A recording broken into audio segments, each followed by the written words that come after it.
सरकार के 4 साल बेमिसाल पूर्ण होने पर सूचनाएं जनसंपर्क विभाग की तरफ से आज इस माननीय मुख्यमंत्री जी के निवास पर पधारे सभी पत्रकार साथियों का विभाग की तरफ से, माननीय मुख्यमंत्री जी की तरफ से बहुत बहुत स्वागत करता हूं। हमारे बीच में आदरणीय मुख्यमंत्री जी, आदरणीय प्रदेश अध्यक्ष जी, पंजाब के पूर्व डिप्टी सीएम और हमारे जनरल सेक्रेटरी इंचार्ज आदरणीय रंधावा जी, सम्मानित मंत्रीगण, सम्मानित अधिकारीगण, 4 वर्ष पूर्ण होने के ऊपर आज इस पीसी का आयोजन हो रहा है और विभाग की तरफ से एक बार पुनः मैं आपका स्वागत करता हूं। और क्योंकि आप संवाद माननीय मुख्यमंत्री जी से करना चाहते हैं तो मैं पहले निवेदन करूंगा कि प्रदेश अध्यक्ष महोदय आदरणीय गोविंद डोटासरा जी आपको संबोधन करें। माननीय मुख्यमंत्री जी, माननीय हमारे प्रभारी रंधावा साहब, माननीय हमारी सरकार में तमाम मंत्रीगण, उपस्थित मंत्रीगण, चीफ सेक्रेटरी महोदया जी और तमाम अधिकारीगण और पत्रकार बंधुओं, सबसे पहले सरकार के 4 साल सफलतापूर्वक पूरे करने पर आप सबको मुख्यमंत्री जी के यहाँ आमंत्रित किया गया है। मैं कांग्रेस पार्टी के प्रदेश अध्यक्ष होने के नाते पार्टी की तरफ से भी आपका हार्दिक स्वागत करता हूं, अभिनंदन करता हूं। 4 साल पहले राजस्थान की जनता ने बहुत ही आशा और विश्वास के साथ में हमको मौका दिया। मुख्यमंत्री के रूप में अशोक गहलोत जी तीसरी बार मुख्यमंत्री बने और मंत्रिमंडल आपके सामने है। 4 साल में हमारी सरकार ने जो वादे जनता से किए थे चुनाव से पहले और जो जन घोषणा पत्र जारी किया था उसको सरकारी दस्तावेज बना करके और उन वादों के मुताबिक जनता की वेलफेयर के लिए, कल्याण के लिए, उनकी सुविधाओं के लिए, उनकी हर समस्या के निदान के रूप में अच्छे तरीके से काम किया। और आपने देखा होगा कि 4 साल से पहले हमने जब 2 साल पूरे हुए और तीसरी साल हुआ तब जो जन घोषणा पत्र के जितने वादे हमने किए और उसमें से कितने पूरे किए उसका रिपोर्ट कार्ड सरकार की तरफ से भी और कांग्रेस पार्टी के तरफ से भी, पार्टी की तरफ से भी हमने आप सबके सामने और जनता के सामने रखा, जिसके आप चश्मदीद गवाह बने। 4 साल में एक से बढ़कर के एक योजनाएं हमारी सरकार ने दी। राजस्थान के सरकार की जो फ्लैगशिप योजनाएं हैं पूरे देश में चर्चा का विषय है और यह हमारा सौभाग्य है कि प्रधानमंत्री के सामने हमारे मुख्यमंत्री जी ने मुख्यमंत्री चिरंजीव योजना, जो पूरे देश में कहीं भी इस तरह की योजना नहीं है जिससे सबका स्वास्थ्य संबंधी बीमा कवर होता हो, पूरे परिवार का, प्रदेश लोगों का, वो पूरे देश में लागू करने की मांग करने का मतलब यह होता है कि हम पूरे देश में, राजस्थान में जो हमारी ये योजना है वो ऐतिहासिक है, लोगों के कल्याण के लिए है, लोग स्वस्थ रहें और प्रगति करें, इस दिशा में एक बहुत बड़ा मील का पत्थर साबित हुआ है। आज 3150 करोड़ रुपए लगा करके सरकार ने 26 लाख लोगों को जो फायदा पहुंचाया है, मैं समझता हूं ये निरंतर जारी रहेगा। प्राइवेट में भी जिन्होंने रजिस्ट्रेशन कराया उसमें भी लाभ मिलता है और सभी सरकारी हॉस्पिटलों में इसका लाभ होता है। 10 लाख रुपए तक का इलाज और 10 से ऊपर भी अगर कोई किडनी ट्रांसप्लांट करानी हो या कोई और कोई बड़ा बीमारी हो गई हो तो उसके लिए अलग से ये प्रावधान है कि उस 10 में से अगर आपका पहले 4 खर्च हो गया तो वो 6 बचा रहेगा और उसका पूरा 15 लाख भी लगेगा, 20 लाख लगेगा, वो सरकार देगी। अगर दुर्भाग्य से दुर्घटनाग्रस्त हो गया और दुर्घटना में मौत हो गई तो 5 लाख रुपए। तो ये इस प्रकार की योजना राइट टू हेल्थ की ओर हमें ले जाती है। जो मनरेगा और राइट टू एजुकेशन और जिस प्रकार से काम का अधिकार, फूड सिक्योरिटी का अधिकार जो हमारी यूपीए सरकार ने दिया था, उस तरीके से राजस्थान में राइट टू हेल्थ की ओर हम करीब करीब बढ़ चुके हैं। इसमें कोई बात है तो वो शायद बिल माननीय मुख्यमंत्री जी और हमारी सरकार जल्दी इसमें लाई रही है, आप सबके सामने है। Mahatma Gandhi English medium school है। आप देखिए, एक घर में अगर किसी के 2 बच्चे हैं गरीब के, वो भी इंग्लिश पढ़ाना चाहता था, तो 50-50 हजार रुपए नहीं, लाख रुपए, उसके लाख रुपए उसके खाने के लिए अनाज नहीं होता, वो लाख रुपए दे करके गरीब मजदूर कैसे उन बच्चों को पढ़ा सकता था। उसके लिए भी महात्मा गांधी इंग्लिश मीडियम स्कूलें हमारी सरकार ने खोली। 1670 स्कूलें खुल गई, अलग से इनके कैडर बना, अलग से इनके इंग्लिश मीडियम के टीचर्स की भर्ती होगी, और आप देख सकते हैं कि 3 लाख से ज्यादा बच्चे इसका लाभ उठा रहे हैं। जिस घर में 2 बच्चे अगर Mahatma Gandhi English medium school में पढ़ने लग गए और वो पहले प्राइवेट में पढ़ते थे, उसके कम से कम 1 लाख रुपया उस परिवार को आर्थिक मदद हमारी सरकार की योजनाओं से मिलना चालू हो गई है। किसान कितना परेशान था, हमारे नेता राहुल गांधी जी ने कहा था कि हम आएंगे तो किसान का कर्जा माफ करेंगे। स्टेट कोऑपरेटिव बैंकों का तमाम कर्जा माफ हो गया। जो भारतीय जनता पार्टी की सरकार ने घोषणा की थी 8,000 करोड़ रुपए 50,000 के कर्ज माफी के देने थे, वो भी नहीं दिए और 2,000 करोड़ रुपए देकर के चले गए। 6+8 हमारी सरकार के जो वादा किया था उसके मुताबिक 14,000 करोड़ रुपए का किसान का कर्जा माफ हमारी सरकार ने किया। और जो भारतीय जनता पार्टी आज आरोप लगा रही है कि साहब किसान का कर्जा माफ नहीं हुआ, आपने जब 50,000 का कर्जा माफ किया था तो क्या आपने नेशनलाइज बैंकों का कर्जा माफ किया था? क्या देश के प्रधानमंत्री ने वहां यूपी में जाकर के और यूपी के पिछले चुनाव में कहा था कि हम अगर यूपी जीत गए तो किसान का कर्जा माफ करेंगे? उन्होंने एक फूटी कोड़ी कर्जा माफ नहीं किया। हमारी सरकार ने उनका वादा किया हुआ था उसको भी पूरा किया, और हमारा जो वादा था जो भी पूरा किया।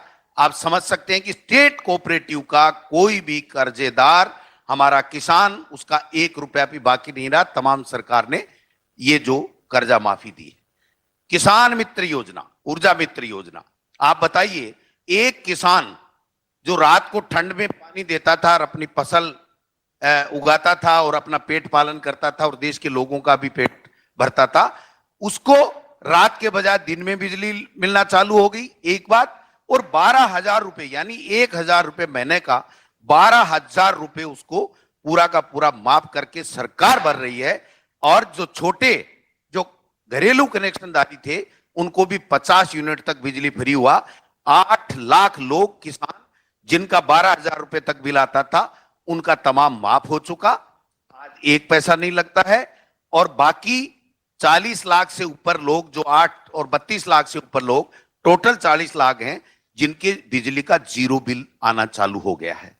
तो इस प्रकार की हमारी सरकार की एक से बढ़कर के एक योजना मनरेगा गांव में थी, जिसने कोरोना से हमको बहुत बड़ी मदद कोरोना काल में मिली, क्योंकि लोगों को काम नहीं मिल रहा था, उनको काम मिला और वो 2 वक्त की रोटी अपनी जुगाड़ कर सके। शहरों में भी हिंदुस्तान में पहला स्टेट है, मॉडल स्टेट हमारा राजस्थान, जहां पर मजदूर को मांगते ही काम मिलेगा। काम का अधिकार देकर के 800 करोड़ रुपए का प्रावधान करके हमारी सरकार ने किस प्रकार से एक ये कर दिया कि आपको काम चाहिए तो काम मिलेगा, दवाई चाहिए तो निःशुल्क दवाई मिलेगी, इलाज चाहिए इलाज मिलेगा, निःशुल्क शिक्षा चाहिए शिक्षा मिलेगी, अंग्रेजी माध्यम में पढ़ाना चाहते हैं अंग्रेजी माध्यम में पढ़ेगी। कोरोना काल में जिनकी तकलीफें हुई, पालनहार योजना अलग हमारी चल रही है। पहले जब सेकेंड टर्म था अशोक गहलोत जी का, उस वक्त आपने देखा होगा कि आज 98 लाख लोगों को यानी 1 करोड़ के लगभग लोगों को 750 या 1500 रुपए पेंशन मिल रही है, जो बुढ़ापे के अंदर उसको एक संबल प्रदान करती है, उसको सम्मान उसका बढ़ाती है। तो एक से बढ़कर के एक योजनाएं हमारी सरकार की रही हैं। मैं समझता हूं इन योजनाओं का लोगों को लाभ कैसे मिले, ये कांग्रेस पार्टी का तमाम कार्यकर्ताओं का फर्ज बनता है। और मीडिया से भी मैं आग्रह करना चाहूंगा, अगर कोई कमी खामी किसी योजना में या सरकार के किसी काम में है तो आप इंगित कीजिए कि साहब ये और ठीक करने की आवश्यकता है। लेकिन जो अच्छी योजनाएं हैं, जो अच्छा काम हमारी सरकार का है, वो लोगों को लाभ उसका कैसे मिले, इसके लिए आपसे भी मैं सहयोग की अपेक्षा करता हूं और मेरे तमाम पार्टी के कार्यकर्ताओं से भी आग्रह करता हूं कि वो ज्यादा से ज्यादा गांव के बीच में जाएं। हमारे नेता राहुल गांधी जी जब 3700-3800 किलोमीटर की पदयात्रा करके लोगों का दुख दर्द जान रहे हैं, लोग क्या सोचते हैं, सरकारों के बारे में क्या सोचते हैं, लोगों की, युवाओं की क्या अपेक्षाएं हैं, बुजुर्गों की क्या अपेक्षाएं हैं, महिलाओं की क्या अपेक्षाएं हैं, पत्रकारों की क्या अपेक्षाएं हैं, और जो छोटे जनप्रतिनिधि हैं पंचायत राज और नगर निकाय, उनकी क्या अपेक्षाएं हैं, तमाम लोगों से संवाद स्थापित करके चल रहे हैं और बात पूछ रहे हैं। तो मैं समझता हूं, मैं इस मौके का लाभ लेते हुए ये कहना चाहूंगा कि हमारे तमाम कांग्रेस पार्टी के कार्यकर्ता और नेताओं को जो हमारी अच्छी योजनाएं हैं, जिसका लाभ लोगों को पूरी तरीके से मिले, इसके लिए युद्ध स्तर के ऊपर लग जाना चाहिए। क्योंकि जिस जनता ने बहुत ही आशा और विश्वास के साथ में हमको सर आंखों पे बैठा करके सरकार सौंपी है, तो हमारा धर्म बनता है कि हम उसमें किसी तरीके की कोई कमी खामी नहीं छोड़ें और हम लगातार जाकर के लोगों के बीच में संवाद कायम करें। और मैं समझता हूं माननीय मुख्यमंत्री जी ये और रंधावा साहब हमारे प्रभारी जी बैठे हैं, ये बहुत सुंदर मौका है, ये बहुत ही सुंदर मौका है कि राहुल गांधी जी से प्रेरणा लेकर के हम सब नेता, जनप्रतिनिधि, छोटे से लेकर बड़ा तक, सब लोग गांव में जाएं, गांव के लोगों को पूछें आपको योजना का लाभ मिल रहा है कि नहीं मिल रहा, आपको किस तरीके से कौन सी योजना में क्या कमी खामी लग रही है। आप ओपीएस आप देखिए, कोई विरोध करा है, कोई नहीं कर रहा, मैं नहीं कह सकता, लेकिन सामाजिक सुरक्षा के लिए इससे शानदार कदम पूरे हिंदुस्तान में कहीं नहीं हुआ जो राजस्थान में हमारी सरकार ने उठाया है। तो कर्मचारी भी लाभान्वित हुआ, सड़कें बन रही हैं, बिजली अच्छी आ रही है, अच्छे तरीके से बाकी काम हो रहे हैं, किसान भी समृद्ध हो रहा है, शक्तिशाली हो रहा है, उसको भी लाभ मिल रहा है, गरीब को भी लाभ मिल रहा है, और आम व्यक्ति ये महसूस कर रहा है कि हां इतनी बड़ी विपत्ति वैश्विक महामारी आई, उसमें भी 500 के लगभग वीसी करके हमारे मुख्यमंत्री जी ने और तमाम डॉक्टर्स और आप सब ने देखा होगा मिलकर के किस प्रकार से राजस्थान को पूरे हिंदुस्तान में सबसे अच्छा कोरोना मैनेजमेंट का खिताब एक जन जन की आवाज मुंह के ऊपर आ गया। यह हमारे लिए सबसे बड़ी उपलब्धि है। मैं समझता हूं ये 4 साल सरकार को मुबारक हो, 5वें साल हम और ज्यादा मुख्यमंत्री जी मेहनत करेंगे और फिर जनता से आग्रह अपील करेंगे कि 5 साल दोबारा हमको दें, जिससे आपकी जितने भी फ्लैगशिप योजनाएं हैं, हमारी सरकार के जो अच्छे काम हैं, उनको और ज्यादा गति मिले और लोगों को पूरी तरीके से लाभ मिले। मुझे आपने मौका दिया, इसके लिए तो मैं धन्यवाद देना चाहूंगा। योजनाएं तो मैं सारी गिना सकता हूं, 150, 200, 250, जितनी आपने किसानों के लिए 5 रुपए दूध के ऊपर अनुदान देकर के राजस्थान के इतिहास में, और ये जो बीजेपी वाले गोमाता करते हैं, हम भी गोमाता कहते हैं, उसके लिए 9 महीने का अनुदान अगर दिया तो हमारी सरकार ने दिया। तो किसी मुद्दे के ऊपर आप चल लीजिए, अगर ये जो स्तंभ है पत्रकार, इनके लिए भी कुछ करेंगे तो माननीय मुख्यमंत्री जी आप ही ने किया और आप ही करेंगे, ये बात मैं कहना नहीं भूलूंगा, क्योंकि ये हमारा वादा है कि हम अच्छा करेंगे।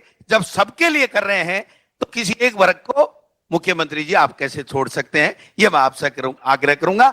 आप सबका बहुत बहुत धन्यवाद। जय हिंद, जय भारत। अब मैं आग्रह करूंगा कि देश के अंदर की धरती से, पंजाब से हमारे बीच में आए हुए पूर्व उप मुख्यमंत्री और एआईसीसी के जनरल सेक्रेटरी हमारे सभी के बहुत ही आदरणीय रंधावा साहब 2 शब्द। मानयोग मुख्यमंत्री साहब, अध्यक्ष जी, मिनिस्टर, प्यारे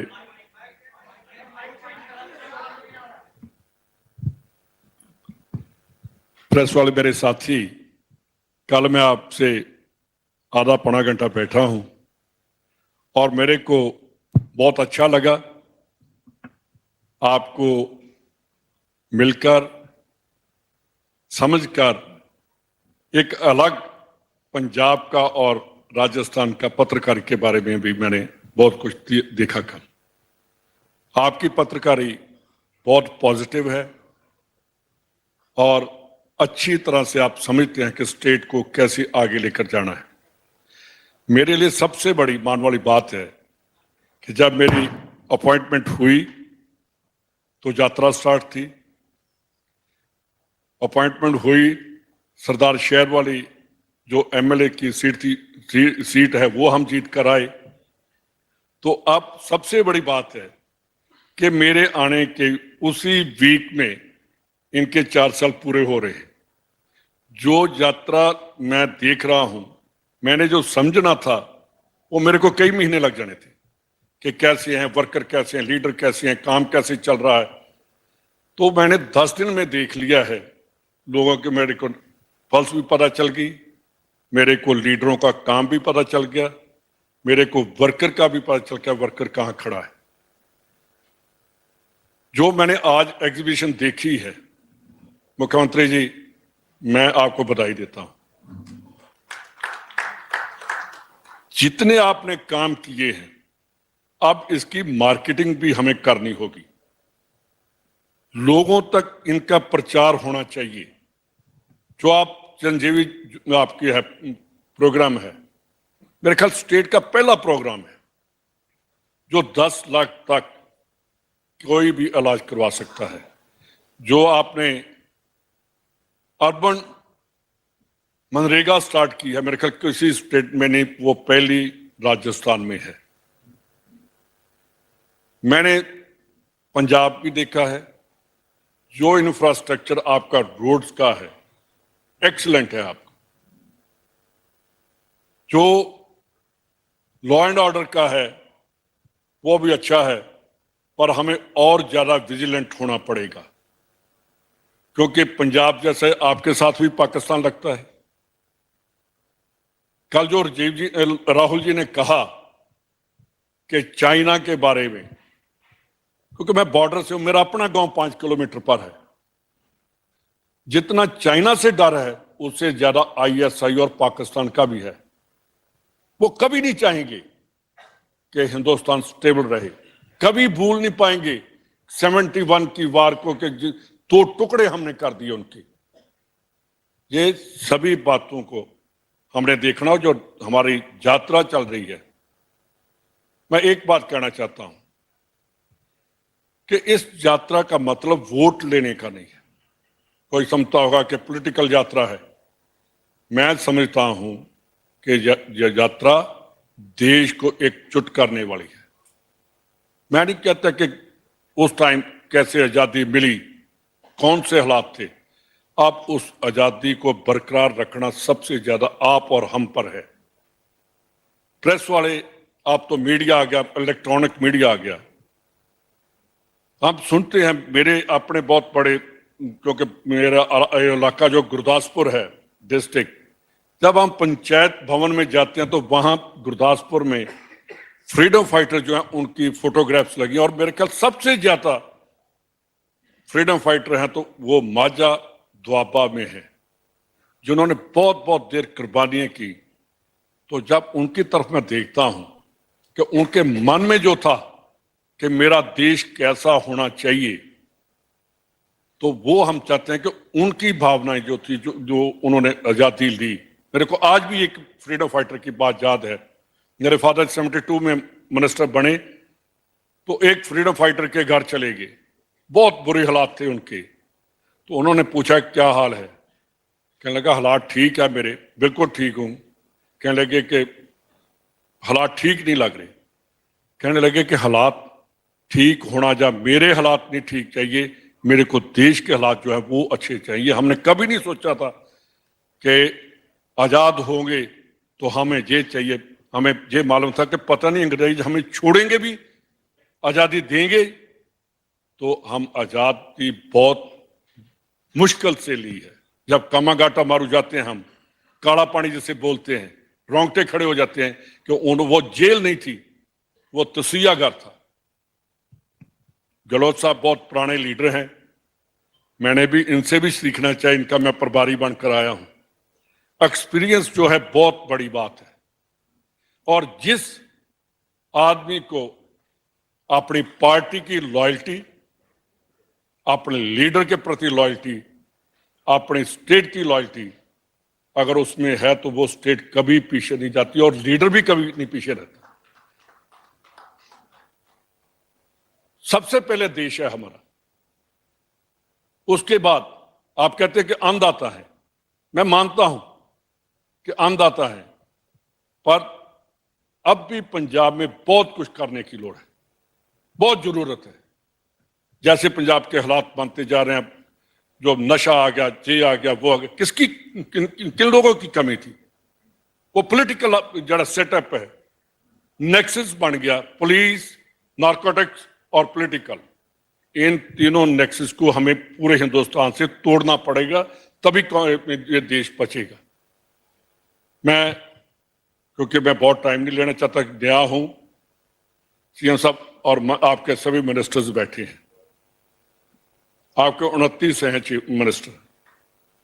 जितने आपके प्रोग्राम हैं, मेरे ख्याल में अगर इन प्रोग्राम को हम लेकर चले जाएं, ऑपोजिशन पार्टी के पास एक भी लफ्ज हमारी सरकार के अगेंस्ट कहने वाला नहीं है। बहुत कम गवर्नमेंट्स होती हैं जिनकी अब एंटी इनकम्बेंसी 1 साल से पहले ही स्टार्ट हो जाती है। पंजाब में तो पहले साल ही हो जाती है। उनकी एक्सपेक्टेशंस इतनी बढ़ जाती है, हम इतना झूठ बोलते हैं। तो एक बार मैं और कहूंगा कि हमें झूठ नहीं बोलना, जो असलियत है वो लोगों में लेकर जाएंगे कि हमने ये काम किया, तो जो रह गया वो हम नेक्स्ट टाइम करेंगे, नया कुछ नहीं लेकर जाएंगे। इन बातों से, इन पॉइंट्स को लेकर हम इलेक्शन में भी जाएंगे और अपोजिशन का मुकाबला भी करेंगे। मैं आप बैठे हैं, मुबारकबाद देता हूं कि 4 साल आपने बहुत बढ़िया और अच्छे तरीके से किया है, और जो लास्ट ईयर है ये इससे भी बढ़िया होना चाहिए।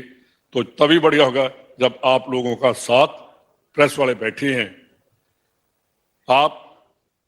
तो मैं कहता हूं कि अगर हिंदुस्तान को आजादी मिली है तो आपकी वजह से मिली।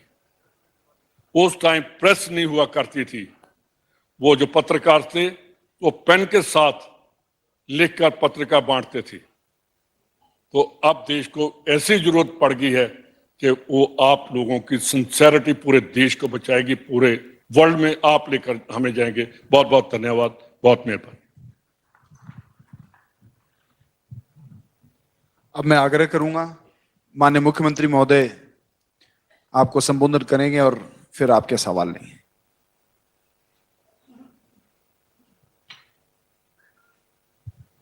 इतना बोल चुका हूं, सीधे सवाल करो तो कोई दिक्कत नहीं है। कोई बोलना मुझे कुछ?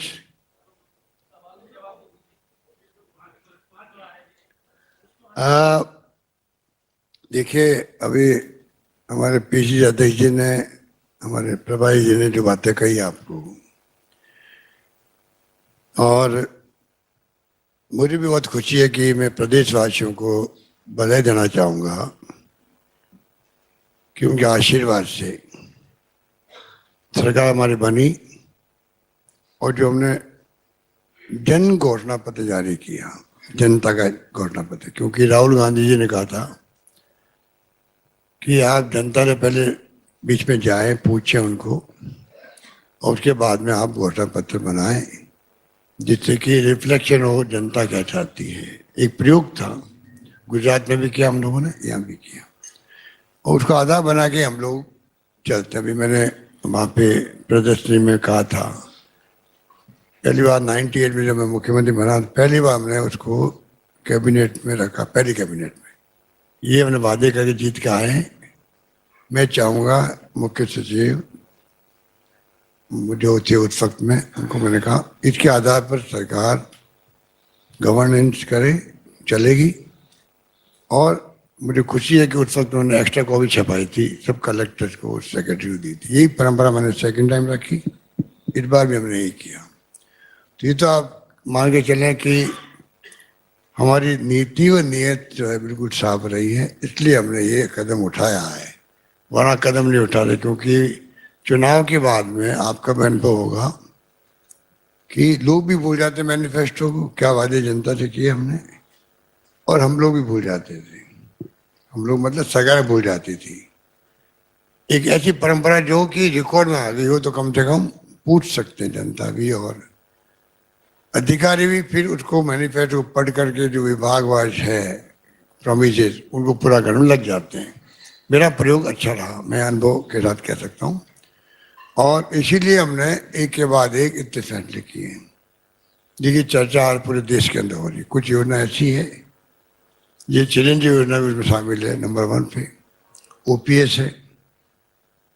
ओपीएस के अलावा जो कर्मचारी हैं या रिटायर्ड पेंशनर है उनके लिए जो हमने आरजीएसएस किया, उसकी चर्चा कम होती है, वो भी एक्स्ट्रा ऑर्डिनरी कदम है सरकार का। जैसे सीजीएचएस है दिल्ली के अंदर केंद्र में, उसी ढंग का उनकी तमाम प्रॉब्लम हट गई। पहले बुजुर्ग लोग 70-80 साल के भी डायरी लेके इधर उधर जाते थे दवाई लेने के लिए, अब उनको आरजीएसएस का कार्ड मिल गया जिंदगी भर के लिए। जैसे मैंने खुद ने सीजीएचएस करा रखा है, तो मैं कहीं जाऊँ हिंदुस्तान में तो मेरा इलाज फ्री होता है। वही योजना हमने लागू कर दी यहाँ पे आरजीएसएस के माध्यम से। तो कहने का मतलब ये है कि सरकार ने हर कदम उठाए हैं, एक एक कदम सोच समझ के उठाए हैं। कदमों में मैं जाऊंगा तो बहुत टाइम लगेगा, पर जो पॉलिसीज जो हमारी रही है, सोच रही है, वो मैं आपसे शेयर कर रहा हूँ। तो योजना तो हम आपको अभी मीटिंग के बाद में प्रेस नोट देंगे, तो अधिकांश आपको मालूम ही है, बाकी आपको और मेमोरी रिफ्रेश कर लेंगे आप लोग। तो मैं कह सकता हूँ कि ओपीएस भी मानवीय दृष्टिकोण से हमने किया, किसी ने मांग नहीं करी थी। अभी कंट्री में बहस चल रही है, उसके खिलाफ कई लोग बोल रहे हैं, योजना के खिलाफ। नीति आयोग बोल रहा है, आप देखते हो। हमारे एनके सिंह साहब जो राजस्थान के दामाद है जोधपुर के, वो बोल रहे हैं, और भी डॉक्टर पनगिया जी है मेरे याद है, अमेरिका, उन्होंने खिलाफत करी है। अधिकार लोग खिलाफत कर रहे हैं, उनकी खिलाफत इकोनॉमिक्स के दृष्टिकोण हो रही होगी, अंदाज मेरा हो रही होगी। वो अपनी जगह हो सकता है कि सही भी हो उनके दृष्टिकोण से। मेरा दृष्टिकोण ये कहता है, आजादी के बाद में आज तक जो देश चला 2004 तक, जब ये योजना लागू हुई एनपीएस, जो विकास हुआ, रसोई नहीं बनती थी, आज हम कहाँ पहुंच गए। लगातार अधिकांश समय कांग्रेस शासन में रहे हैं, ओपीएस ही रही उस वक्त में, और ओपीएस रहते हुए देश ने विकास किया है। ओपीएस रहते हुए देश ने विकास किया है, ओपीएस रहते हुए देश ने विकास किया। 3 बार बोला हूं मैं। इसके मायने हैं कि जब ओपीएस था तभी विकास आप कर रहे हो। रुपए की कितनी वैल्यूएशन कम होती है आप जानते हो। जो 1 लाख था, 1 लाख कोई पूछते नहीं, 1 करोड़ कोई पूछता मुश्किल से है। तो ये समझना चाहिए, लगता है 1.5 लाख पेंशन मिल रही है उसको, डीए बढ़ रहा है, और लगता है ये तो बहुत ज्यादा पेंशन हो गई। कुछ लोगों के लिए हो गई, जिनके खर्चे बहुत कम है। तो जो फैसला हुआ ओपीएस का, अब हम मानते हैं 35 साल सर्विस करता है, इसको सिक्योरिटी बनी रहे, बुढ़ापा मेरा ठीक निकलेगा। देखिए हर परिवार की स्थिति अलग अलग होती है। कई परिवार में लोग भुगतते हैं बुढ़ापे के अंदर, घर वाले नहीं पूछते उसको। अगर सरकार पेंशन देती, 1 करोड़ लोगों में पेंशन दे रहा हूँ, विधवाओं को, निःसज्जनों को, बुजुर्गों को 1500 रुपये मिलते हैं, 750 मिलते हैं, 1000 मिलते हैं मान लीजिए, पर उनके बेटे पोते उनको पूछते हैं कि भाई दादा दादी 100 रुपये का नोट दे देंगे, 50 रुपये दे देंगे, सेवा करें, इनकी सेवा करें, और सम्मान मिलता है। गवर्नमेंट का पेंशनर है ये मेरे दादा, उसके एक मायने होते हैं। गवर्नमेंट के पेंशनर के अपने मायने होते हैं, एक सम्मान मिलता है घर के अंदर। ये बातें कोई लोग समझते नहीं। और बाहर से का उसके 200 रुपये देती है और कैप है, हम देते हैं 1 करोड़ लोगों को। मुझे फिक्र याद नहीं, 15, 20, 25 लाख लोगों तक वो कहेंगे इतने तक ही हम तो देंगे, 200 रुपये क्या मायने रखते हैं। मैंने भी मांग करी कि पूरे कंट्री में पॉलिसी बननी चाहिए भारत सरकार की, एक सी सोशल सिक्योरिटी दुनिया के मुल्कों में है, वीकली पैसा पहुंचता है लोगों के घरों में, जिंदगी आराम से निकल जाती है, पैसे वाले लेते ही नहीं उनको। हम चाहते हैं इस देश के अंदर भी मंथली, फोर्टनाइटली, वीकली नहीं तो पैसा पहुंचे, पॉलिसी बने बुजुर्गों के लिए, विधवाओं के लिए, निस्सज्जनों के लिए, एक ही पॉलिसी बने। आप 50% कर दीजिए, 50% स्टेट गवर्नमेंट, 50% केंद्र दे देगी, 60% दे तो बहुत बड़ी आपकी कृपा है हमारे ऊपर। पर सवाल है कि सरकार को आगे आना चाहिए सोशल सिक्योरिटी के अंदर। हम हजारों स्कीम बनाते हैं, तो आदमी भूखा सोएगा क्या मतलब है? हमने कहा भूखा कोई नहीं सोएगा। मुझे कहते घर है, जो अध्यक्ष जी ने कहा कोरोना में जो काम हुआ राजस्थान का मान सम्मान पूरे देश में, दुनिया तक गया, भीलवाड़ा मॉडल में गया। तो क्यों नहीं हम लोग, अगर सबको विचार में लिया हम लोगों ने, कोई भूखा नहीं सोना चाहिए, यही शब्द काम लिया अभी सुप्रीम कोर्ट ने 8-10 दिन पहले। इस देश में कोई भूखा नहीं सोए, उन्होंने भी बात कही है, और इसका मतलब ध्वनि निकली है उनसे। और पूरी भारत सरकार के लिए एक सुप्रीम कोर्ट का कमेंट को आधार बना करके पूरे देश में लागू करना चाहिए सोशल सिक्योरिटी। महीने में उनको पहले 2000 मिले, 3000 मिले, जो इंडेक्स है आपका ये महंगाई का, उसको देखते हुए कॉन्फ्रेंस लगाना चाहिए। तो मैं आपको निवेदन कर रहा था, राजस्थान स्टेट जो है मॉडल स्टेट बनता जा रहा देश के अंदर। मोदी जी का मॉडल क्या था वो तो वो जाने, उनका काम जाने। हमारे दृष्टिकोण से वो मॉडल कोई था ही नहीं, उनकी मार्केटिंग थी, और मार्केटिंग फिर आ गई वो सोशल मीडिया में आ गई, आईटी में आ गई। जो राजीव गांधी का सपना था आईटी का, कंप्यूटर का, इंटरनेट का, उसका किसी ने उपयोग किया है तो मोदी जी ने किया है। मुझे कहते संकोच नहीं है कि राजीव गांधी के सपने का उपयोग किसी ने किया है तो मोदी जी ने किया है, क्योंकि पैसे की कमी उस वक्त भी नहीं थी। प्रधानमंत्री नहीं बने तब भी उनकी पार्टी में कोई रिसोर्स की कमी नहीं थी। बड़े बड़े उद्योगपति जिनके नाम लेते रहते हैं राहुल जी, कोई कमी नहीं रखी। इसलिए जम करके उन्होंने हजारों बंदों को बैठा दिया सोशल मीडिया में, और जिस रूप में उन्होंने कैंपेन चलाया वो तो एक पूरी हिस्ट्री है, किताब लिखने वाली बात। तो कहने का मतलब कि वो ये हो गया। पर मैं आपको कह सकता हूँ, अगर कोई पत्रकार, लेखक या साहित्यकार जो जेलों में जाते हैं आजकल, अगर आप सच लिख दो, आलोचना कर दो सरकार की, तो आप बता दीजिए आप देशद्रोही हो, राजद्रोही हो। ये कहाँ जा रहा देश? इस चिंता वाली बात है, क्योंकि आप जो बिरादरी बैठी मेरे सामने, और ये बिरादरी एक सी है, अलग अलग भूमिका हमारी सबकी, भूमिका अलग अलग हो सकती है, चाहे एजुकेटिव हो, चाहे जुडिशरी हो, चाहे लेजिस्लेटिव हो, सबकी भूमिका अलग हो सकती है, चौथे स्तर में भूमिका अलग हो सकती है, परंतु सब संविधान की रक्षा हो, इसमें सब एक मत है देश के अंदर। आज संविधान की रक्षा हो रही है क्या? ईडी, इनकम टैक्स, सीबीआई का क्या हो रहा है? जुडिशरी कितनी प्रभावित हो रही है इन लोगों से, दबाव के अंदर। Election commission of India Himachal चुनाव अलग करवाएगा और गुजरात चुनाव अलग करवाएगा। क्यों करवाएगा? तो कहने का मतलब कि देश बहुत बड़े संकट के दौर से गुजर रहा है। वो संकट वो नहीं है कि सीमा पे युद्ध चल रहा हो और संकट में हम घिरे हुए हो। ये संकट उससे खतरनाक है, उसमें हमारे बहादुर सैनिक मुकाबला कर लेंगे, इतना सक्षम देश हो चुका है। ये संकट जो है ये देश को खोखला कर देगा। इसकी चिंता राहुल गांधी को है।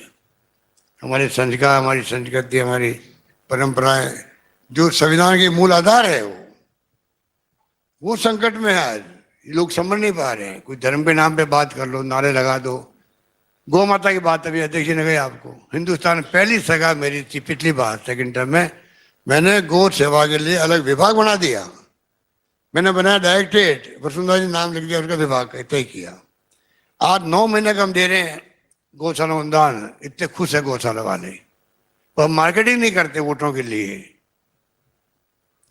हम मार्केटिंग नहीं कर रहे, वरना हम तो उनसे ज्यादा काम कर रहे हैं गौशाला के लिए। तो फर्क इतना ही है कि हमारी जो रास्ता है, कल भी राहुल गांधी जी ने कहा था, कांग्रेस का रास्ता जो प्रिंसिपल पॉलिसी प्रोग्राम, हमारे लिए वो ज्यादा मायने रखता है। संविधान की रक्षा करना मायने रखता है, लोकतंत्र मजबूत रहे ये मायने रखता है।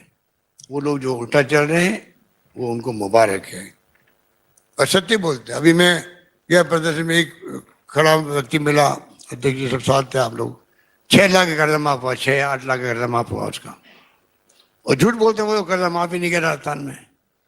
इतने झूठे लोग हैं ये लोग, इतने झूठे लोग हैं कि आप झूठ क्यों बोलते हो? राजनीति में हो, अपनी विचारधारा से बात करो। झगड़ा हमारे कोई दुश्मनी है क्या पर्सन आपसे कोई?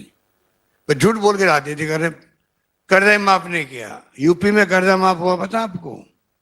1 लाख का सिर्फ, चाहे कोऑपरेटिव था और चाहे वो नेशनल बैंक का था। हमारे यहाँ कर्जा अनलिमिटेड माफ हुआ है, कोऑपरेटिव बैंकों का, भूमि विकास बैंक का। लोगों की जो जमीनें रखी हुई थी रहन, वो सब छूट गई। हाँ, राष्ट्रीयकृत बैंकों का कर्जा माफ हम अभी तक नहीं कर पा रहे क्योंकि हमें कॉपरेट नहीं कर रहा है भारत सरकार। उनका हमने कहा है जो किसानों का हिस्सा आएगा वो हम देंगे आपको। वन टाइम सेटलमेंट करने में दिक्कत क्या आ रही है आपको? आप कल राहुल गांधी जी बोल रहे थे, सब जगह बोलते हैं 500 करोड़, 1000 करोड़, 5000 करोड़ के कर्जे माफ होते हैं वन टाइम सेटलमेंट के आधार पर। एनपीए, वो कर्जे एनपीए, नॉन परफॉर्मिंग एसेट है। और किसान का कर्जा माफ है, कर्जा है बेचारे को, ये डिफॉल्टर है, मतलब दोषी है। डिफॉल्टर मतलब हिंदी में क्या हो समझ सकते हो आप? वो डिफॉल्टर कहलाता है, वो एनपीए कहलाता है। यहाँ ही भेदभाव होता है, यहाँ भी भेदभाव है सोच के अंदर भी। कितने करोड़ों अरबों के कर्जे डूब रहे हैं, मुझे तो पता नहीं आंकड़े, लाखों करोड़ों के कर्जे डूब रहे हैं। एनपीए होता है हर बार। और यहाँ कर्जा कितना है? हमने 14,000 करोड़ का कर्जा माफ किया अभी, वो भी 6,000 करोड़ तो वसुंधरा के वक्त का था। 22 लाख लोगों का कर्जा माफ हुआ है। और उनको देख लीजिए, 14,000 में 22 लाख को फायदा मिला। वहां 14,000 करोड़ कर्जे क्या हो तो बड़े बड़े इंडस्ट्री वैसे ही हो जाते माफ। तो कहने का मतलब ये जो स्थितियां हैं बहुत ही नाजुक है। मैं आपको यही कहना चाहूंगा कि महंगाई जो है उसकी मार हम कम करना चाहते हैं। जितनी स्कीम लेके आ रहे हैं हम लोग, चाहे वो मेडिकल की हो, चाहे वो अन्य योजना जितनी भी है, किसानों को हमने दे रहे हैं। आज किसानों को 8 लाख और बाकी मिला के 38 लाख, मिला के 46 लाख होते हैं करीब। 46 लाख उपभोक्ताओं के आज 0 बिल आ रहे हैं, निःशुल्क बिजली मिल रही है उनको। उपभोक्ताओं को मिला के 38 लाख है मेरे ख्याल से, और 8 लाख है किसान जिनको अलग से हम 1,000 रुपये प्रति माह दे रहे हैं बिजली के अकाउंट में। तो कहने का मतलब ये जितनी स्कीम है हमारी सोशल सिक्योरिटी की है एक प्रकार से, कि महंगाई में उसको राहत मिले कुछ। और भी हम चाहेंगे अगले बजट के अंदर जहाँ बस चलेगा, हम क्या योजना लेके आए जिससे कि इस कोरोना के बाद में कई लोगों की नौकरी चली गई। मुझे पता नहीं आप यहाँ में कितने लोगों की नौकरी गई, नहीं गई, तनख्वाह कम हुई कि नहीं हुई, हाथ खड़े करना उचित नहीं रहेगा। तो कितनी तनख्वाह कम कर दी? कम कर दी। कोरोना खत्म हो गया, वापस बढ़ेगी क्या अभी तनख्वाह? नहीं बढ़ाई होगी। बढ़ाई तो हाथ खड़ा कर सकते हो, नौकरी कायम रहेगी, बहुत बड़ी बात है, बड़ी मेहरबानी है मालिकों की। ये स्थिति है, बड़े नहीं है, कम कर दी। 1 लाख की जगह 70 लाख कर दी, 60 कर दी, 50 की 30 कर दी। बढ़ाने का नाम नहीं है। रोज विज्ञापन छपते प्राइवेट सेक्टर के भी, कम आते हैं क्या? पूरे भरे रहते पेज। तो मालिकों को चाहिए कि कोई दया दिखाए हमारे ऊपर। खैर तो आप मालिक सब मेरे खिलाफ हो जाएंगे, तुम लोग न्यूज छाप ही नहीं पाओगे मेरी। चाहते हो नहीं छाप पाओगे। क्या छोड़ो। तो ये मैं कह रहा था आपको, बजट हमारा जो है ना अगली बार भी युवाओं को, छात्रों को, बच्चों को समर्पित कर रहे हैं। उसमें सुझाव जो आएंगे उनको हम चाहेंगे और ज़्यादा हाईलाइट करें और ज़्यादा एलोकेशन करें। इस प्रकार से मैं बाकी एक क्या क्या, क्योंकि कानून व्यवस्था की स्थिति ऐसी होती है, बड़ी वो टची होती है, मार्मिक होती है। उस पर मैं कुछ बातें आपसे करना चाहूँगा, बात खत्म कर दूंगा क्योंकि बहुत लंबा मामला है। देखिए, हमने आते ही सरकार एक नया प्रयोग किया था देश के अंदर, और वो था प्रयोग कंपल्सरी एफआईआर लॉन्च करने का। वो रिवोल्यूशनरी काम है, रिवोल्यूशनरी काम है। क्योंकि पहले आप जाते थाने में, कोई जाते नहीं कई लोग, तो क्यों वहाँ तू ताम में बात होती है, तू ताम में बात होती है, बेइज्जती होती है। पता नहीं सरदार साहब क्या कहेंगे, पंजाब में कैसा होता है। तो आदमी बेचारा मैं मेरी बेइज्जती क्यों करूं जा करके। और मतलब बैठने के लिए नहीं कहते उसको, तू कैसा आया, भाग यहाँ से, ये लैंग्वेज होती थी। हमने उसको पूरा सिस्टम में बदलना चाहता हूँ राजस्थान के अंदर। कंपल्सरी एफआईआर जाएगा, दर्ज करनी पड़ेगी। स्वागत कक्ष बना दिया वहां पर, एक आधा बाकी रहा होगा, सब बन गए राजस्थान के अंदर। स्वागत कक्ष का मतलब आधा तो माहौल बने कि यार स्वागत कक्ष लिखा हमारे यहाँ पे, मैं बैठा हूँ, आने वाला मुझे स्वागत करना है। इंसान है हम लोग भी, तो स्वागत कक्ष बन गए, करीब करीब सब जगह बन गए। और उसका असर क्या है मैं अभी आपको बताऊंगा। खाली हमने उस पर ही कहा था, देखिए संख्या बढ़ेगी, बदनामी होगी साहब, बहुत संख्या बढ़ेगी, क्राइम बहुत बढ़ गया है। क्राइम नहीं बढ़ता है, रिलीफ मिलता लोगों को कि भाई गया तो मेरी सुनवाई हुई। जो दुखी है बेचारा कम से कम वो तो जाए। थोड़े बहुत हो सकता है कि आवश्यक कंपल्सरी करने से हो सकता है कुछ लोगों ने झूठे मुकदमे दर्ज करा देते होंगे, मैं जानता हूँ, उनकी तफ्तीश के माध्यम से ठीक हो जाएगा। बड़ा हमारा गेम है कि लोगों को राहत मिले, कानून का राज स्थापित रहे, उसके लिए हमने ही किया। संख्या बढ़ गई बहुत सारी। एनसीआरबी की जो बुक्स है उसके अंदर आंकड़े आते हैं, फिर हमारे विपक्ष के लोग बदनाम करने के लिए वो आंकड़ों को बताते हैं बार बार। पर अगर कोई स्टडी करे उन आंकड़ों की, एनसीआरबी की भी, एनसीआरबी ने खुद ने कहा है कि ये आंकड़े सब कुछ नहीं होते हैं।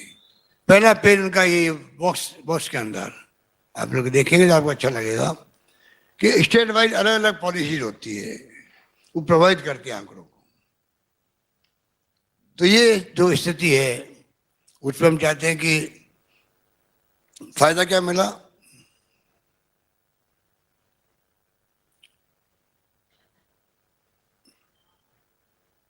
देखिए एफआईआर अनिवार्य करने से बावजूद भी 2021 में 19 की तुलना में करीब 5% अपराध कम हुए, जबकि एमपी, हरियाणा, गुजरात, उत्तराखंड समेत 17 राज्यों और केंद्र शासित प्रदेशों में अपराध अधिक दर्ज हुए। ठीक है, गुजरात में अपराधों में करीब 69%, हरियाणा में 24% और मध्य प्रदेश में करीब 20% की बढ़ोतरी दर्ज की गई।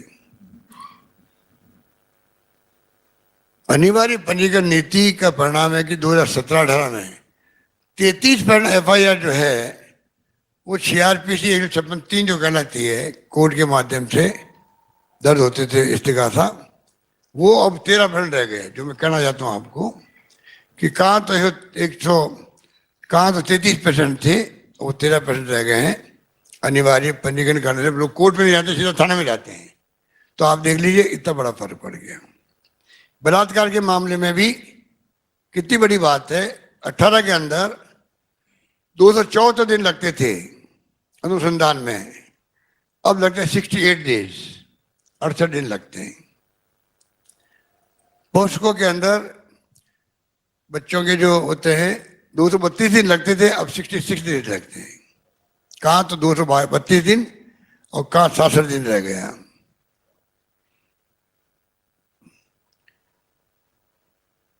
SC एक्ट में 51% मामले जो है अदालत के माध्यम से 156(3) से दर्ज होते थे 15 के अंदर, अब मात्र रह गया 51%, 10% पे आ गए हम लोग। ये एफआईआर अनिवार्य पंजीकरण नीति का सफलता का परिणाम है।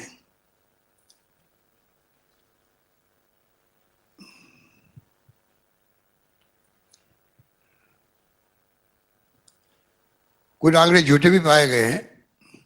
ये चिंता का विषय है कि कुछ लोगों ने हमारी सरकार की एफआईआर के अनिवार्य पंजीकरण नीति का दुरुपयोग किया और झूठी एफआईआर भी दर्ज करवाई। इसी का नतीजा है कि प्रदेश में 2019 में महिला अपराधों की संख्या 45%, 20 में 44%, 21 में 45% जांच में झूठी निकली है। इसको लेके हमारे कुछ एक्टिविस्ट लोग बोलते रहते कि आप ये क्यों बोल जाते हो, ये कैसे बोल सकते हो आप लोग, तो जुडिशरी का काम है। अरे यार उनको पूछो, किसी को अगर कोई बेचारा निर्दोष आदमी है, झूठी एफआईआर दर्ज कर दे, बलात्कार आरोप लगा दे, परिवार में क्या बीतती है अपन कल्पना कर सकते हैं। तो प्रैक्टिकल बात सोचनी चाहिए। खैर, तो मेरा मतलब आपसे निवेदन यही है, एक लास्ट पैरा मैं पढ़ देता हूँ। बलात्कार के प्रकरणों में राजस्थान में सजा का प्रतिशत 48% है, जबकि राष्ट्रीय स्तर पर मात्र 28.6% थे। महिला अत्याचार के प्रकरणों में राजस्थान में सजा का प्रतिशत 45.2% है, जबकि राष्ट्रीय स्तर पर 26.5% है। महिला अत्याचार के प्रकरणों की पेंडिंग प्रतिशत पेंडेंसी 9.6% है, जबकि राष्ट्रीय स्तर पर 31.7% है। आईपीसी के प्रकरणों में राजस्थान पेंडेंसी प्रतिशत कैसे 10% है, जबकि राष्ट्रीय स्तर 35% है। इतना बड़ा फर्क है। सब जगह परफॉर्मेंस पुलिस की डिपार्टमेंट की ये परफॉर्मेंस आप देख लीजिए, राष्ट्रीय स्तर से तुलना मैंने करी है। पर जो एक झूठ को 100 बार बोलो तो सच का एहसास होता है। गोबर की जो थोड़ी थी ये उसके लगता गोबर के लगते रिश्तेदार लगते दिखते हैं। ये उसी थोड़ी को अपनाए हुए हैं कि कर्जा माफ नहीं हुआ, कर्जा माफ नहीं हुआ, कब्र माफ नहीं हुआ। तो गोबल्स की बिरादरी के लोग हो गए। फिर ये कुछ तो कुछ है, संबंध तो है, इसलिए इनकी ये स्थिति है। तो बहुत बहुत आपको जो अध्यक्ष जी ने कहा है वो बात तो बाद में करेंगे। ठीक, thank you. Hello sir, news nation से मोहित दुबे हूं।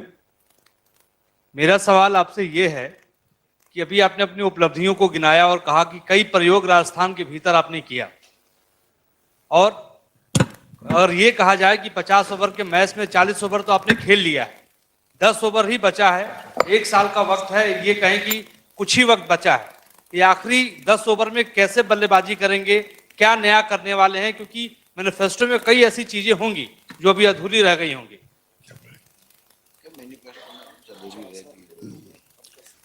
उसमें आप ठीक कह रहे हैं कि देखिए अभी एक बजट और पेश करना बाकी है मुझे, ठीक है? तो आप निश्चित तैयारी शुरू हो गई है बजट की, प्री बजट मीटिंगें शुरू हो गई है, किसानों की हो गई है, एक्टिविस्ट की हो गई है, और जल्दी बाकी वर्क की भी होगी। तो जो बाकी रह गए हैं उनको हम लोग स्टडी कर रहे हैं, कोशिश करते हैं कि जो वादे किए हैं वो निभाने चाहिए सरकार को। हो सकता है कोई अड़चन भी आए, वो अलग बात है, पर मंशा हमारी है कि हम कैसे निभाएं उनको। Thank you sir. सर आपकी सर एक मिनट सर, मैं पूछ रहा हूं। अरे भैया hello hello hello sir, on है मेरा। एक मिनट रुक जाओ। और क्या सर, एक बोल आगे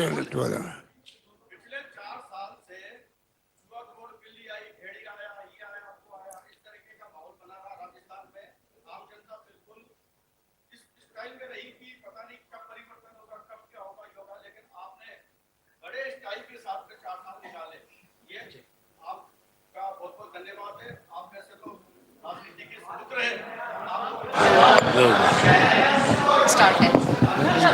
सर एक मेरे सवाल पूछे।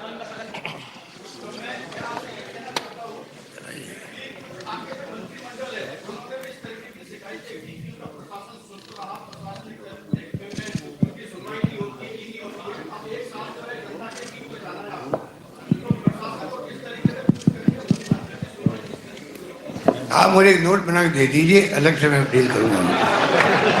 सर आपकी मुख्यमंत्री जी, आपका बजट कितने प्रतिशत खर्च हो पाया है? क्योंकि बार बार ये कहा जाता है कि योजनाएं तो अच्छी है। एक मिनट, क्या पहले वो खड़े हो गए थे।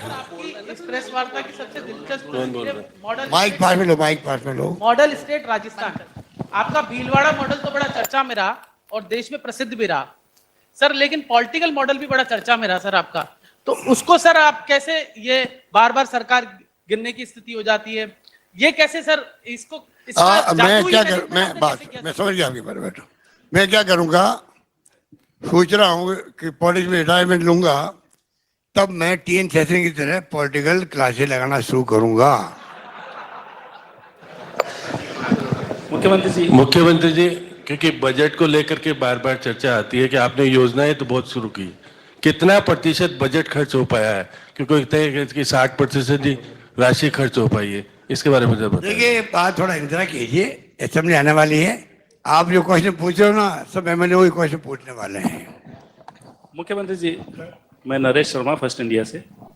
मेरा सवाल ये है कि आपने इतनी योजनाएं गिनाई है और इस योजनाओं के आधार पे आप अगला चुनाव लड़ने जा रहे हैं, तो क्या इन योजनाओं से आप रिपीट कर पाएंगे या फिर जो कांग्रेस का अंदरूनी विवाद है वो इन योजनाओं पे भारी पड़ेगा? विवाद है ही नहीं, विवाद होता ही नहीं रहता है कभी कांग्रेस में। हम तो आपस में प्यार मोहब्बत की बातें करते रहते हैं। आप लोगों को लगता विवाद है, क्योंकि विवाद देखिए कड़ी बात है। राहुल गांधी ने गलत नहीं कहा, मैं सब पे दोष नहीं देता हूं, और आपको भी दोष इसलिए देता हूं कि आपकी न्यूज तभी बनेगी तब विवाद पैदा होगा। सर तो विवाद है नहीं, न्यूज क्या बनेगी आपकी? गहलोत आप ही फिर उसी को हाईलाइट करते हैं। आप बजट की बात करो। ओके सर नमस्कार। सर 4 साल पूरे होने पर बहुत बधाई आपको। भारत जोड़ो यात्रा में आप मुखिया के तौर पर यात्रा के साथ साथ लोगों से फीडबैक ले रहे हैं सर, कि सरकार की योजनाएं वहां तक पहुंच रही है, कैसा लाभ मिल रहा है। सुझावों के साथ क्या शिकायतें भी मिल रही हैं सर? मंत्रिमंडल को लेकर, ब्यूरोक्रेसी को लेकर किस तरह से रिस्पॉन्स आपको मिला है सर? मैं राहुल गांधी जी के साथ चला पूरा। लोगों में राहुल गांधी जी के प्रति मिलने और अपनी बात करने के लिए इतना उत्साह था, और जो अच्छी योजनाएं सरकार की हैं उसके बारे में भी लोग चलते चलते चर्चा कर रहे थे। जैसे आउट ऑफ टर्न नौकरियां खिलाड़ियों को मिली, मुख्यमंत्री चिरंजीवी योजना का तो ऐसी कोई रैली नहीं, मॉर्निंग हो चाहे इवनिंग हो, कोई न कोई आके कहता साहब हमारा भला हो गया, हमारा ये इलाज हो गया, वो हो गया। करीबन 150 ऐसी एप्लीकेशनें भी आई जो राहुल गांधी जी ने मुझे एज ए पीसीसी चीफ दी है, जिसमें कहीं कोई सड़क बनने की बात आई, कहीं स्कूल कर्मोन्नत करने की बात भी आई, कहीं एक खिलाड़ी कबड्डी के थे उनको भी इसी तरीके का लाभ मिले, ये बात भी आई। जो समस्याएं आई, कहीं फ्लोराइड की बात भी आई, कहीं बच्चों ने मोदी जी की जो गलत नीतियां, किसानों को जो 3 काले कानून लोग ला करके जो परेशान किया, वो बातें बहुत जगह आई। जो नोटबंदी हुई उससे जो परेशानी हो रही है वो बातें भी आई। जो भाई को भाई से लड़ाने वाली बातें हैं वो बातें भी, जो केंद्र की गलत नीति है उसके बारे में भी बात आई। और कईयों ने सुझाव भी दिए, कई बेरोजगारों ने अपने पद बढ़ाने की बात भी कही, उर्दू के लोगों ने भी कही, कई नौकरियां जो कोर्ट में अटकी हुई हैं उनकी बात भी उन्होंने कही। तो सब तरह का मिश्रण था, और मैं धन्यवाद देना चाहता हूं इस मंच के माध्यम से, आपने पूछ लिया इसलिए, कि राहुल गांधी जी ने उस प्रत्येक व्यक्ति को सुना जिसने अपनी बात कहनी चाहिए, चाहे वो सरकार की किसी योजना में कमी खामी की बात हो, चाहे उसको विकास में और ज्यादा भागीदारी मिलने की बात हो, चाहे केंद्र की मोदी की सरकार की गलत नीतियों से उसको जो तकलीफ मिल रही है उसकी बात हो।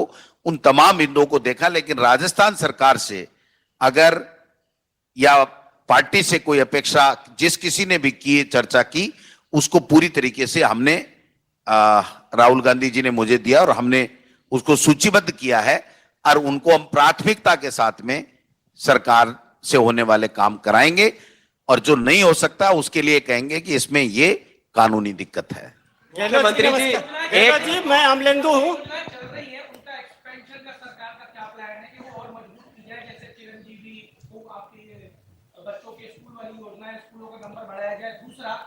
बेरोजगारों के लिए सरकार का क्या विजन और मिशन है? बेरोजगारी एक समस्या ठीक है। के अंदर भी है। और सर दूसरा मेरा सवाल ये है कि आपका तीसरा ये वो पाकिस्तान पे तुष्टीकरण का चुनाव लड़ेगा, तो उसके लिए आपकी क्या तैयारी है? देखिए नौकरियां तो आप देख लीजिए, 1,35,000 नौकरी दे दी, 1,25,000 प्रोसेस में इंटरव्यू हो रहे हैं, एग्जाम हो रहे हैं, और 1 लाख और मैंने अनाउंसमेंट कर रखा है। ठीक है ना? मेरे ख्याल से इतनी नौकरियां संभवतः कोई राज्य में नहीं मिलती, सरकारी नौकरी। जहाँ तक गैर सरकारी नौकरी की बात है, उसी लिए इन्वेस्ट राजस्थान किया गया। हालांकि एमओयू तो है 11 लाख करोड़ के, पर हम जानते हैं गुजरात में वाइब्रेंट गुजरात कई बार हो चुका है मोदी जी के शासन के अंदर भी, तो सब इन्वेस्टमेंट आता नहीं है, 50% भी नहीं आता है, उससे कम आता है। हम प्रयास करते हैं कि अभी जो माहौल बनाया हम लोगों ने, उसके कारण काफी संभावना बढ़ेगी। उसमें दो तीन बातें और है। एमएसएमई सरकार बनती है, हमने एक्ट बना दिया, असेंबली के 5 साल पहले, 3 साल था, 5 साल तक सरकार के पास कोई नहीं आए बगैर सब फॉर्मेलिटी होगी उसकी, और इंडस्ट्री लगा सकता है, माइक्रो मीडियम जो भी है वो हमने किया है, वो बड़ा काम था। गहलोत जी, ये अरे भाई बात तो पूरी करना। ओपीएस को लेकर के तो ये जो है, इस प्रकार से कई जो है हम लोग ऐसा माहौल बनाना चाहिए। टूरिज्म सेक्टर है, अब ये सेक्टर इंटरेस्ट की बात है, आप मेरे को करता होगा। टूरिज्म सेक्टर को आजादी के बाद में पहली बार एक बड़ा फैसला हमने किया है। जब मैं केंद्रीय मंत्री था इंदिरा जी के साथ में और राजीव जी के साथ में 83, 84, 85 में, तब भी मैं मांग करता था कि टूरिज्म को दर्जा मिले, इंडस्ट्री का दर्जा मिले। बिजली में, पानी में, टैक्सेज में, सब में छूट मिल जाती है। अभी वो मेरे हाथ से लिखा था 35 साल बाद में। अब हमने राजस्थान में टूरिज्म को दे दिया दर्जा, इंडस्ट्री का दर्जा दे दिया। टूर ऑपरेटर, ट्रैवल एजेंट और होटलियर्स, आप मेरे में सबको निवेदन करूंगा, कोई बात कर लीजिए इन लोगों से, तीनों वर्गों से या टूरिज्म डिपार्टमेंट लोगों से, वो कहेंगे इतना बड़ा जम मिलेगा इसे आने वाले वक्त के अंदर, इतनी इकाइयाँ लगेगी टूरिज्म प्राइवेट सेक्टर के अंदर, रोजगार उपलब्ध होगा। ये बहुत बड़ा काम हुआ है, ये कम काम नहीं हुआ है जो मैं आपको बता रहा हूँ। होटलियर ने तो 15-15 लाख, 20-20 लाख पर मंथ का फायदा हो गया है। बड़ी होटलों को, छोटी होटलों को भी 5 लाख 7 लाख का फायदा पर मंथ हुआ होगा। कोरोना में बर्बाद हो गए थे लोग, बंद पड़ी थी होटलें जब पूरा देश ही लॉकडाउन में था तो होटलें बंद पड़ी रही थी, कई तो परमानेंट बंद हो गई, अभी गई। उनको रिलीफ मिलना प्रति माह 5 लाख, 10 लाख, 25, एक होटल का 30 लाख का मुझे फायदा हो रहा है पर मंथ का। कहना मतलब ये बड़ा सेक्टर का मैंने निर्णय किया। आपसे मैं निवेदन करूंगा, कृपा करके आप जिस सेक्टर में हो उसमें आप लोग जो बाल की खाल निकालो हमारी, हमें मतलब मजा आएगा। कुछ कमी बताओगे तो बिना पढ़े लिखे कोई, कई लोग मैं देखता हूँ तथ्य ही गलत है और न्यूज बन जाती है, उससे मजा नहीं आता हम लोगों को। हम तो मजा आता है जब हम आलोचना सुनते हैं, सच्ची आलोचना सुनते हैं तो हम उसको ठीक कर लेते हैं। डेमोक्रेसी है, जितनी आप आलोचना करोगे, कमियां बताओगे, मुझे अच्छा लगेगा, मैं उसके नंबर बढ़ाऊंगा। वो पत्रकार को मैं अपनी तरफ नंबर देता हूँ मन में, वो बढ़ा दूंगा मैं थोड़ा और, तो ये बिल्कुल ठीक है। गहलोत जी, ये ओपीएस और एनपीएस को लेकर के एक बहुत टकराव होने वाला है राज्य सरकार और केंद्र सरकार में। ओपीएस कांग्रेस शासित राज्यों ने लागू किया है, एक पंजाब भी लागू किया है, लेकिन पैसा आप भी जानते हैं जो पीएफ का पैसा केंद्र सरकार के खाते में जाता है, तो उस पैसे को लेकर इसको कैसे आप केंद्र सरकार के गए। अब बेटे देखिए, एक बात मालूम होना चाहिए, पेंशन जो है, पेंशन कॉन्स्टिट्यूशन का कौन सा प्रोविजन मुझे अभी मैं नहीं बता सकता आपको, उसके अंतर्गत पेंशन निश्चित करने का काम स्टेट गवर्नमेंट के प्रोविजन में है। ये अभी पता नहीं, लोगों को पता नहीं है, इसलिए आप निश्चिंत रहें। पेंशन फिक्स करने का काम स्टेट गवर्नमेंट का है। अभी मंगा बता दूंगा आपको कि क्या सेक्शन उसका। इसलिए हम कोई, देखिए आप संविधान की 7वीं अनुसूची, केंद्रीय सूची, राज्य सूची और समवर्ती सूची के विषय निर्धारित थे, तो आपको मालूम है, मुझे मालूम है। आर्टिकल 246 राज्यों को राज्य सूची के विषय पर फैसले लेने का अधिकार देता है, ठीक है, ये हम आपको देंगे। मेरे 7वीं अनुसूची में राज्य सूची का, 7वीं अनुसूची में राज्य सूची का बिंदु संख्या 42 स्पष्ट कहता है कि स्टेट पेंशन जो राज्य की समेकित निधि कंसोलिडेटेड फंड से दी जाएगी, उन पर राज्य का कानून बनाने का अधिकार है। अब तो क्या बताइए स्थिति है, समझ गए आप। अब बात रही है मुख्यमंत्री जी, अब कहाँ का, एक बात पूरी होने दो बात। तो ओपीएस का जो मामला है, ओपीएस में भारत सरकार के पास जो पैसा जमा है, आप उसका क्वेश्चन पूछना चाहिए था आपको। क्वेश्चन ही गलत पूछ लिया आपने। चलो बैठो भाई, बैठ जाओ। ओपीएस जो है उसके अंदर जो पैसा ऑलरेडी जमा हमारा है कर्मचारियों का और स्टेट गवर्नमेंट का, दोनों की हिस्सेदारी जमा होती है।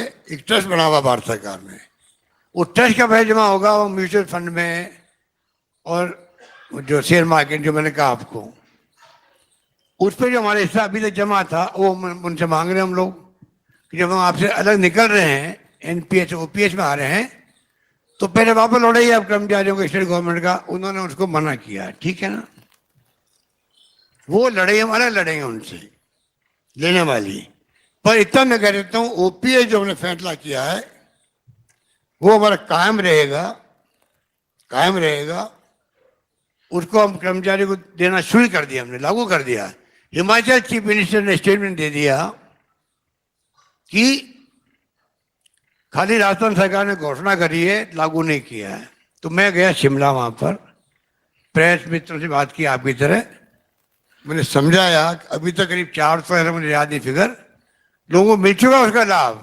जो लोग लेट सर्विस में आए, एज ज्यादा थी, कुछ भी था, उनको हमने देना शुरू कर दिया, राजस्थान को देना शुरू कर दिया है। तो ये जो अफवाह फैलाएंगे या कुछ कर रहे हैं, कोई नहीं है, हमने लागू किया। 4 राज्यों ने लागू कर दिया है, लागू कर दिया मतलब घोषणा कर दी है, छत्तीसगढ़ ने, झारखंड ने और पंजाब ने। और मैं मानता हूँ और राज्यों को करना चाहिए। मेरी इस मौके पर 4 साल हुए, हमारे लिए मुबारक मौका है। इस मुबारक मौके पर प्रधानमंत्री नरेंद्र मोदी जी से फिर आग्रह करना चाहूंगा, हालांकि मुझे मालूम है कि वो ओपीएस के पक्ष में नहीं है। मुझे ऐसे मालूम पड़ा ऑफ द रिकॉर्ड कि हिमाचल के मुख्यमंत्री, वहाँ के पीसीसी प्रेसिडेंट ने बहुत ज़्यादा गिड़गिड़ाए जाकर दिल्ली के अंदर, हम चुनाव हार जाएंगे अगर आपने ओपीएस लागू नहीं करने दी हमें। उनकी एक बात नहीं सुनी गई हाईकमांड, बीजेपी का हाईकमांड ने। मेरे ख्याल हो सकता है उसमें प्राइम मिनिस्टर नड्डा साहब या अमित शाह जो भी उनके करता होंगे, उनकी एक बात नहीं सुनी, ठीक है। चुनाव हारे, सेकंड डे एनके सिंह साहब का स्टेटमेंट आ गया। हिमाचल चुनाव हारते ही नेक्स्ट डे स्टेटमेंट आ गया उनका कि बहुत गलत हो रहा है, पता नहीं क्या क्या बोले हो। हम यहाँ लागू किया, हमने लागू रखेंगे हम इसको, और लड़ाई लड़नी पड़ेगी तो डेमोक्रेटिक वे से, जो हमारा अधिकार है। संघीय ढांचे में केंद्र के अधिकार अलग है, हमारा अधिकार अलग है, मैंने आपको बता दिया, अलग अलग सूचियां बनी हुई है। उसके आधार पर स्टेट गवर्नमेंट का अधिकार है पेंशन तय करने का, हम उस पर आगे बढ़ेंगे। मुख्यमंत्री जी, सर आपकी 2 घोषणाएं जो अभी है, जिनका सभी को इंतजार है। एक तो आप महिलाओं को जो मोबाइल बांटने की स्कीम्स है, ओह गॉड, ये बोलूं सर, 2 स्कीम्स है। अरे आप तो बोलोगे ही, राहुल गांधी आपके क्वेश्चन से ही बहुत इम्प्रेस हुआ होगा मेरे ख्याल से। शुक्रिया I have a question. Ashok ji, I have a question. जी बोलिए बोलिए अब। सर 2 घोषणाएं, एक तो महिलाओं को मोबाइल बांटने की स्कीम है, अभी उसका स्टेटस क्या है, कहां पर वो अटकी हुई है और कब तक आप शुरुआत कर देंगे? और नए जिले क्या आप बनाने जा रहे हैं, कितने जिले बनाने जा रहे हो और कब तक? क्या नए जिले? ओके, शुक्रिया। अभी आप इंतजार कीजिए, बजट आएगा उसके पहले आप मुझे ऐसे क्वेश्चन पूछ रहे हो, उचित नहीं है। और मोबाइल फोन जो है इसमें वो बहुत बड़ा काम है। देखिए 1,35,00,000 परिवारों तक पहुंचने की बात है। मोबाइल फोन की कंपनी अलग अपने तरीके से चलती है। हम पब्लिक इंटरेस्ट में क्या है उसको सोच करके, पहले पब्लिक का होता है, उसके हिसाब से हम आगे बढ़ रहे हैं। हम जल्दबाजी उस पर नहीं कर रहे हैं। आप बताइए सर, इस साल कोटा में जो स्टूडेंट सुसाइड हुए हैं करीब 14 का नंबर हो गया है, और बीच में ये बात थी कि आपकी सरकार एक एक्ट लाएगी सो दैट ये जिस तरह से सुसाइड्स होते हैं, जिसमें whether it's the coaching industry या पीजी है या हॉस्टल है, तो उसमें आई एम श्योर आप चिंतित हुए होंगे उसको सुनकर। तो क्या मंशा है सरकार की कोचिंग इंडस्ट्री पे, कोचिंग के लिए? स्टूडेंट सुसाइड्स जो हुए हैं कोटा में अभी?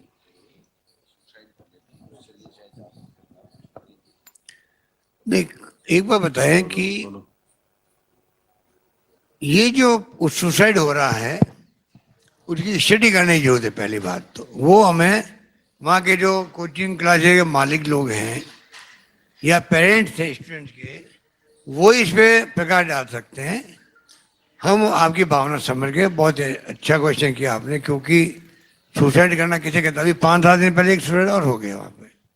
तो हम इस पे बहुत चिंतित हैं और कमेटी बनाई हुई है पहले से ही, उसको हम कहेंगे एक्सपीडाइट करें लो इसको, ठीक है। सर राजस्थान में अगले साल चुनाव होना है, आप अपनी योजनाओं के बारे में बता रहे हैं, लेकिन सर इम्पॉर्टेंटली इम्प्लीमेंटेशन एक इशू रहता है, और दूसरा ये योजनाएं जैसे रंधावा जी कह रहे थे जनता तक भी पहुंचे, तो ऐसा कोई इंटरनल मैकेनिज्म डेवलप करेंगे ताकि फीडबैक मिले सरकार को कि सरकार इतनी जो फ्लैगशिप योजनाएं लाई है, खासतौर पे कुछ ऐसी योजनाएं जिसकी देश में चर्चा हो रही है, उनका फीडबैक्स क्या है। दूसरा सर, एकजुटता के साथ सरकार और संगठन जनता तक वो योजनाएं पहुंचा पाए, इसको कैसे सुनिश्चित करेंगे। आखिरी सवाल सर, बजट कब तक ला रहे हैं। चर्चा है कि ड्रीम बजट आपका जो है जल्दी आने वाला है।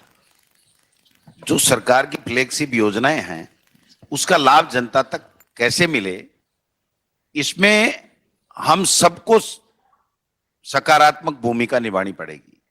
तो मैं कांग्रेस पार्टी के प्रदेश अध्यक्ष के नाते ये कह सकता हूं कि कांग्रेस पार्टी ने यह तय किया है कि 26 जनवरी से हम हाथ से हाथ जोड़ो कार्यक्रम शुरू करेंगे, और जिसमें प्रत्येक बूथ के ऊपर, प्रत्येक विलेज में, प्रत्येक ब्लॉक में, प्रत्येक जिले में और राज्य स्तर के ऊपर कार्यकर्ताओं के साथ में हम जाएंगे। हमारी सरकार की जो अच्छी योजनाएं हैं उनके पर्चे बांटेंगे, लोगों को बताएंगे। अगर किसी योजना का लाभ किसी को नहीं मिल रहा है तो उसको कारण को खोजेंगे, और हम सब मिलकर के सरकार की जो भी योजनाएं हैं उसका लाभ पूरी तरीके से लोगों को मिले, ये सुनिश्चित करेंगे। और आप पत्रकार बंधुओं से भी मैं आग्रह करना चाहूंगा कि आप भी इसमें जो अच्छी योजनाएं हैं उसके बारे में ऐड का इंतजार नहीं करके जनहित में आप लोग इसको भी प्रचार प्रसारित करें, जिससे मौके मौके के ऊपर लोगों तक बात पहुंचे और उसका लाभ आम जनता को मिले। एक बार मैं क्या बात समाप्त करूंगा। इस ARCP जो है उसमें आपके जो मंत्री राजस्थान के हैं वो फिर गुमराह करने लग गए हैं। जैसे ही राहुल गांधी जी ने वहाँ पर माधोपुर में बॉर्डर पर इस बात को उठाया, ARCP को उठाया, और सेकेंड डे उनका स्टेटमेंट आ गया मीटिंग करके। ये उनको गुमराह नहीं करना चाहिए। जब प्राइम मिनिस्टर खुद बोल चुके हैं राजस्थान के अंदर, वसुंधरा जी के और मंत्री जी के क्या संबंध है वो तो वो जाने, परंतु ऐसे मामलों में आपस में मनमुटाव भी है तो वो पब्लिक क्यों भुगते उसके लिए। मैं समझता हूँ क्योंकि वसुंधरा जी की योजना शुरू की गई थी और ये पोर्टफोलियो उनको बाद में मिला है, लगता मुझे वो मतलब उसलिए अड़चन पैदा कर रहे होंगे। तो अकारण ही इस प्रकार 13 जिले किसे कहते, 2 लाख हेक्टेयर में तो इरिगेशन, 13 जिले पीने के पानी की समस्या में भुगत रहे लोग। जो राहुल गांधी जी को ज्ञापन दिए गए थे, कहीं नाइट्रेट है, कहीं पानी दूषित पानी है और पानी मिल नहीं रहा है, ये बात हकीकत है। अलवर जैसे शहर में, अलवर जैसे जिले के अंदर बहुत बड़ी प्रॉब्लम है। दूसरा तो बहुत बड़ा भुगत रहा है, माधोपुर हो, करौली हो, कोई जिला हो, धौलपुर हो, भरतपुर, सब तकलीफ में। तो मैं समझता हूँ 40% आबादी इसके अंदर है। अब 40% आबादी को आप इग्नोर करके चलोगे तो ये 40% आबादी आपको सबक सिखा सकती है। इस डर के हमारे बार बार वो बोल तो रहे हैं 75-50%, 75-50% बोलते रहे, उनको पूरी तरह स्कीम बनी थी, तब ये बात क्यों नहीं करी आप लोगों ने। आप रास्ता आप निकालो, रास्ता आप निकालो, राष्ट्रीय परियोजना घोषित करो इसको। 25 MP जीता के दिए राजस्थान जनता ने, कि 25 MP ये निर्णय नहीं करवा सकते उनसे, वो बात ही नहीं कर पाते होंगे। मुझे लगता है कि वो बात करने में उनको प्रधानमंत्री जी से अड़चन होती होगी, जो उनका माहौल बना हुआ बीजेपी के अंदर, माहौल बड़ा खतरनाक है बीजेपी के अंदर भी। बीजेपी में तमाम मेंबर पार्लियामेंट है, उनमें से कुछ ऐसे भी हैं बीजेपी के एमपी जो प्राइवेटली कहते हैं साहब के हमारी चलती कहाँ है, हम तो खाली नाम के एमपी हैं। तो जिस पार्टी में नाम के एमपी हो, काम के एमपी नहीं हो, आप सोचो वहां की क्या स्थिति बनती होगी। इसलिए मैं फिर अंत में कहना चाहूँ प्राइम मिनिस्टर से, मोदी जी से, कृपा करके राहुल गांधी की यात्रा का जो जनता का मूड सामने आया है पूरे देश के अंदर, हर घर में बात पहुंच गई है। राहुल गांधी यात्रा में निकला हुआ है। राहुल गांधी जो है एक नौजवान है, 25 किलोमीटर किसे कहते प्रतिदिन चलना, वो चल पड़ा है आज़ादी के बाद में सबसे लंबी यात्रा में। और मुद्दा क्या है, महंगाई का है, बेरोजगारी का है और नॉन वायलेंस का है। मैं समझता हूँ मोदी जी को समय रहते हुए ये बात मैं पिछले 6 महीने मांग कर रहा हूँ उनसे, आप खुद देशवासियों को संबोधित करो। देश में शांति, भाईचारा, प्रेम, मोहब्बत रहना चाहिए जो राहुल गांधी कह रहे हैं, और हिंसा में बर्दाश्त नहीं करूंगा। ये कहने में क्या तकलीफ है उनको? महंगाई जो है, बेरोजगारी है, उस पर कोई आश्वासन दे दे, हम अमुक कदम उठा रहे हैं, हम उम्मीद करते हैं अगले महीने भर में 2 महीने में इसका असर पड़ेगा। ये तो कहना उनको, ये जित मैं समझता हूँ डेमोक्रेसी उचित तो नहीं है प्राइम मिनिस्टर की। धन्यवाद। चलिए आप इनवाइट करते हैं, आपको मुख्यमंत्री लंच के लिए इनवाइट करते हैं। चलिए नमस्कार। छोटा सा last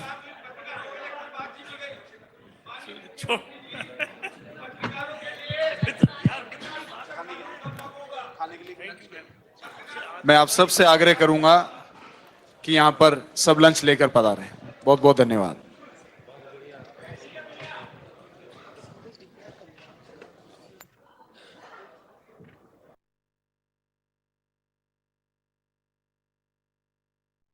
Your meeting has ended.